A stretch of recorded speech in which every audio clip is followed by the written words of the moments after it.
This is Fred Ricciani of TSC News here to quickly recap UFC 187, Johnson versus Cormier. We had not one, but two excellent title fights, both intriguing in their own right, and both ending in finishes. First off, the main event, Johnson versus Cormier. Anthony Rumble Johnson, Daniel Cormier went toe-to-toe for the vacant light heavyweight championship. Of course, John Jones has his own, personal issues he has to deal with. So those two duked it out. Round one, Johnson tagged Cormier, just throwing bombs, rocked him. Cormier took him down. Tried to take him down, really. More kind of just trying to hold him, trying to lay off Anthony Rumble Johnson's, big striking attack. His strategy, simple. Take him down, kick his ass. At the very least, wear him down so you could kick his ass in the later rounds. And guess what? That's exactly what Daniel Cormier did. Round two, did his thing, took him down, bloodied him up, and round three, he finished the job. AJ was just spent, sweating, bloodied, tired, gave up his back. He had a tap out, and your new light heavyweight champion is Daniel DC Cormier. Now, I know what some people are going to say. Oh, well, Fred, he's not the real champ. He lost to John Jones, blah, blah. First off, do you think Daniel Cormier is an idiot? I am sure he knows that John Jones is technically the uncrowned light heavyweight champion, or the formerly crowned light heavyweight champion. All right? I guess John Jones is in Stannis Baratheon territory for any Game of Thrones fans. Number two, if you're in Daniel Cormier's position, of course you're going to go after the title and make money. It's a business. So first off, congrats to Cormier. Second of all, when he grabbed the mic, Joe Rogan tried to interview him, say, oh man, spectacular performance, blah, blah. Cormier grabbed that mic and said, John Jones, get your bleep together. I'm coming for you. And he walked out of the cage straight to the dressing room. Now that is how you make money and promote your next fight and promote, arguably the biggest rivalry in the last couple of years in mixed martial arts. Probably the biggest rivalry since Sonnen versus Silva. Man. Now the question is, what the hell's going to happen to John Jones? It'd be great. It would be great if you could come back within a year. But he has a few things looming over his head, such as jail time, such as a felony. God forbid they make an example out of him in New Mexico and he goes to jail for a year or two. Maybe more. Stranger things have happened with athletes in the law. Sometimes they get off easy.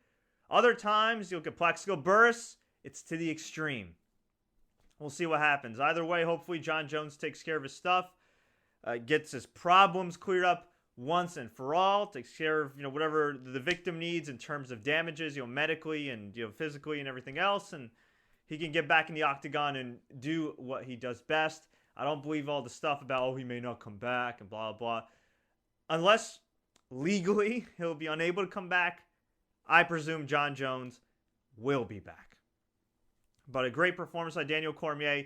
Anthony Rumble Johnson, he rocked Cormier, threw some wild kicks, wild shots, even took down Cormier at one time, but didn't last long. When Cormier got him to the ground, he did his thing, and at the end of the day, it's mixed martial arts, and Cormier was smart enough to know, I'm pretty damn good on my feet, but I'm the better wrestler. I'm going to put him on his ass, and then I'll do my thing. He just did that. Speaking of a wrestler who did his thing, put a striker on his ass, and won the fight, Chris Weidman took on Vitor Belfort. This was a damn good one-round fight. Really good back-and-forth action here at the beginning. Vitor Belfort looked good. Weidman a little reckless. I think he threw like a kick or something, but he spun around a bit.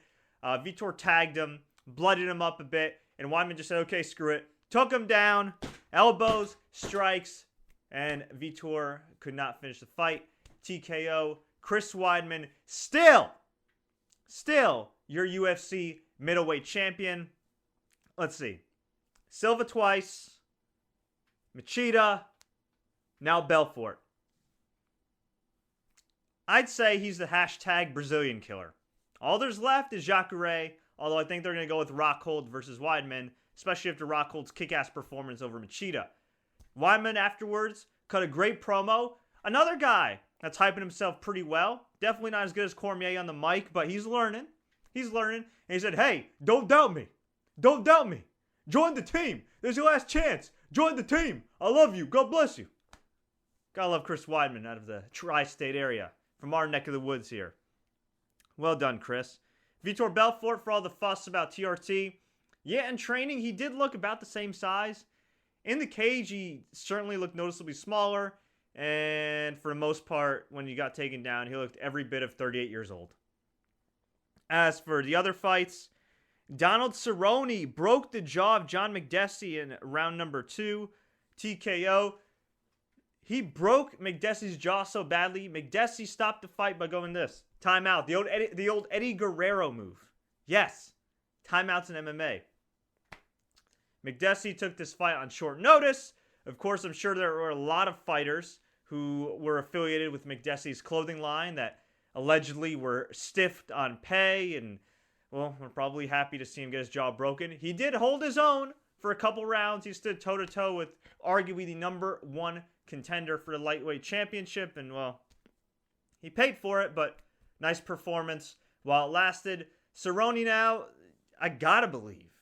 You gotta believe he's the true rightful contender for the lightweight championship. Yes, there is Khabib Nurmagomedov, but until that guy gets healthy, it's up in the air. I'd say it's all about Cowboy. If I'm Cowboy Cerrone, I'm sitting out. And if I'm the UFC, I'm making him sit out. No disrespect to Rafael dos Anjos, but you look at Cowboy, you look at RDA. Who's the most marketable lightweight on the horizon right now? It's Cowboy. Speaking of marketable, Andrei Arlovski, the Pitbull, the legend, who is still fighting. Dude is closer to 40 than he is 30. Knocked out Travis Browne in the first round.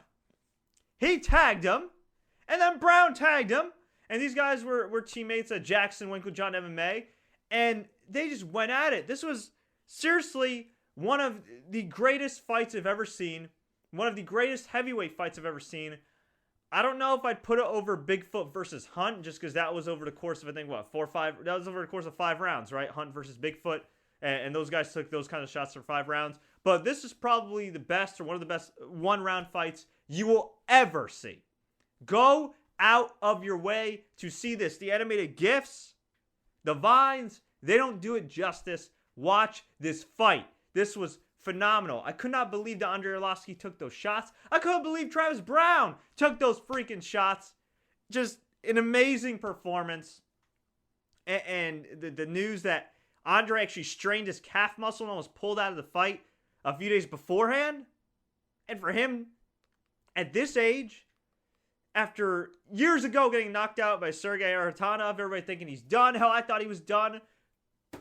To be here tonight to become maybe, just maybe, the number 1 contender, besides maybe Stipe Miocic, unbelievable. Just, yeah. Unbelievable. It's just an amazing performance. What a comeback. The irony, a few years back, I covered the WSOF fight between Anthony Johnson and Andrei Arlovski. Yes, at heavyweight. And Andre got his jaw broken in the first round, got his ass kicked throughout the whole fight, lost via decision. I'm thinking, all right, Anthony Johnson, he's fighting all over the place. He's just going to fight in indies now, WSOF, small-time MMA, whatever. And Andre, I just thought, well, he's done. And here we are just a few years later, and Rumble Johnson nearly won the light heavyweight championship, and Andrei Arlovski on the verge of becoming a UFC heavyweight contender. Or actually, he is a UFC heavyweight contender and could be on the verge of becoming champion. Although, I don't really favor him so much against Kane at all. Verdum, I'm not saying he could kick Verdum's ass for sure, but I like his chances against Verdum, a guy who's around his age. Then Velasquez, who when healthy is absolutely deadly. Man, oh man. Oh man. And then we had our opening bout which was Joseph Benavidez versus John Moraga. Some people like to bitch about the flyweights, they're boring, no personality, and da-da-da-da-da. This was a pretty kick-ass fight. Moraga definitely held his own. Both guys were kind of wild, and Benavidez ended up winning via unanimous decision. Poor guy, though, was in a very tough spot. Years ago in WEC, he lost to Dominic Cruz when he challenged for the bantamweight title. And then the last couple times, he's lost to Demetrius Johnson. First time via decision. Second time on Fox, just got knocked the hell out in the first round. He's kind of a younger version of Uriah Faber, really, in his division. Only not as marketable, unfortunately.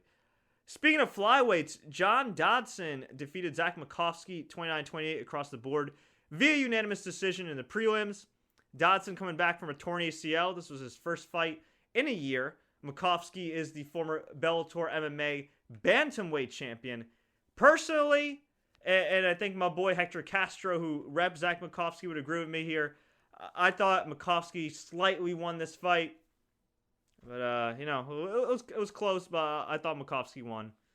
Guess that's what happens sometimes in judging. Not the worst decision I ever saw, but I had Makovsky. The stun gun, Hyun Kim, defeated Josh Burkman, the People's Warrior, via arm triangle choke submission. For all the success Josh Burkman had at WSOF with his career renaissance, he certainly hasn't had that in the UFC. I'd say he's in danger of being cut here, but at least he got another shot. Rafael Natal defeated Uriah Hall via split decision. I personally had Hall winning this one, but it was a very close fight. A lot of bad blood. I actually thought that Natal should have gotten a point taken away at the very beginning of the fight because he kicked Hall straight in the groin. Like in the middle. I know they said it was a low kick. It looked like a straight kick to the groin. It looked like he was China from the Attitude Era, WWF, just getting in the ring and kicking, rocking the balls. It was ridiculous. But it's referee's discretion, and he ruled that it was accidental. All right. Cool. Whatever. Colby Covington beat Mike Pyle via unanimous decision. Mike Pyle nearly snatched victory in the third round. Almost took Colby's back, but Colby recovered, got on top, got the UD. In the Fight Pass prelims, we had Justin Scoggins beat Josh Sampo via decision, 30-27 across the board. And Islam Makhachev, who trains with Khabib Nurmagomedov, defeated Leo Kuntz via submission, rear naked choke in the second round. Impressive performance by Khabib's teammate. Hopefully we see Khabib finally fight, man. He's such an exciting fighter. Other than Brock Lesnar, he can lay claim to Suplex City, bitch. Hope he gets healthy very soon. But overall, one hell of a UFC 187 card. Thoroughly enjoyed it. If you notice, though, they did raise the price to $70 in HD.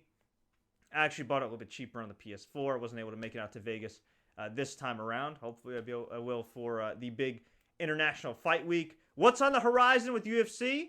Well, we have Verdum versus Velasquez in Mexico City in June. In July, it's McGregor versus Aldo. And if you go on Dana White's Twitter or UFC.com, you'll see the kick-ass trailer that they made of the big fight. Also on that UFC 189 card is Rory McDonald versus Ruthless Robbie Lawler for the welterweight championship. So big things, big things. And if John Jones can get his legal and personal matters straight once and for all, holy doodle squat, is that Cormier versus Jones rematch gonna make a bucket load of money. I'm actually interested too to see the buy rate for this pay-per-view because keep in mind, it's only been 3 weeks since Pacquiao versus Mayweather in the very same venue in the very same month. So what I want to do is ask y'all, what are your future UFC pay-per-view predictions? What did you think of UFC 187? What do you think it did as far as buy rates?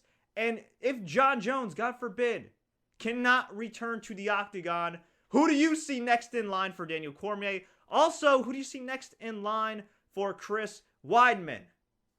I appreciate you guys watching this recap. If you enjoyed it, please click the like button. Please share this with all your friends. And please don't forget to subscribe for more exclusive MMA and combat sports videos. I just did an in-depth interview, talked to him for almost 40 minutes with former UFC fighter Chael Sonnen. I also have interviews with all kinds of stars, including Frank Shamrock, Ken Shamrock, Rich Franklin, Mark Coleman, Dan DeBee Severin, Ray Mercer, Fernando Vargas, Mick Foley, Booker T. The list goes on and on and on and on. So what the hell are you waiting for? If you would like to support TSC, just click the blue support button on youtube.com/The Sports Courier to make your donation. You'll get free swag in return, and all proceeds go towards making TSC a much better place for all of you. And if you want to check out the TSC News podcast, please visit soundcloud.com/TSC News. I gotta go get a drink of water. I'm losing my voice here. Whew, hell of a night, folks. Until next time, everybody, as always, enjoy the fights. Woo!